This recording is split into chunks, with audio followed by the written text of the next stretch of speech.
అలాగే హారతి ఇస్తున్నామండి. దీపం దర్శియామి వేరు, కర్పూర హారతి వేరు. దీపం చూపించినప్పుడు మీరు గమనించండి, అక్కడ దీపం ఉంది ప్రమిద, దాంట్లో నూనె వేశారు, ఒత్తి ఉంది, అక్కడ దీపం ఉంది, వెలిగింది. ఆ ఒత్తిని మీరు గమనించిన చాలా మందికి అనుమానం వస్తుంది, 2 ఒత్తులా 3 ఒత్తులా అని మమ్మల్ని అడిగేవి ఎక్కువ. వాస్తవం ఏమిటంటే అక్కడ శ్లోకం ఉంది, సాధ్యం త్రివర్తి సంయుక్తం వన్యనా యోజితం మయా గృహాణ మంగళం దీపం త్రైలోక్య తిమిరాపకం. సాధ్యం, నూనె నెయ్యి అందులో వేయాలి తప్ప ఆవు నేతికో పుణ్యం, గేదె నేతికో పుణ్యం, ఆవుదానికో పుణ్యం, నువ్వుల నూనెకో పుణ్యం, ఫలానా కంపెనీ వారి నూనెకో పుణ్యం ఉండవండి. ఇదంతా వ్యాపారం కోసం వచ్చే, నాకు మొహమాటం లేకుండా మాట్లాడడం. స్పష్టంగా ఏముందంటే 3 దారపోగులు 3 కలిపి పేనమన్నారు. త్రివర్తి సంయుక్తం, 3 ఒత్తులు అంటే 3 విడి ఒత్తులు కాదు, 3 దారపోగులు కలిపి ఇలాగా మన ఒడి పెడతా ఉంటాం చూడండి, ఒకే ఒత్తిగా చేయాలి. ఎందుకోసం అంటే ఆ 3 త్రిగుణాలండి. గుణం అంటే దారం అని కూడా అర్థం సంస్కృతం.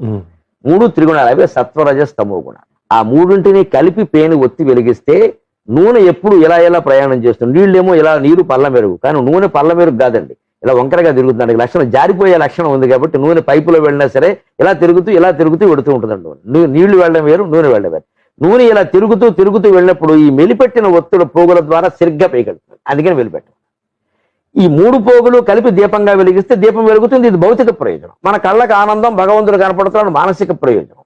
ఆధ్యాత్మిక ప్రయోజనం ఏమిటంటే నీ శరీరం, నీ మనస్సు, ప్రపంచం మొత్తం త్రిగుణాలతోనే తయారైంది.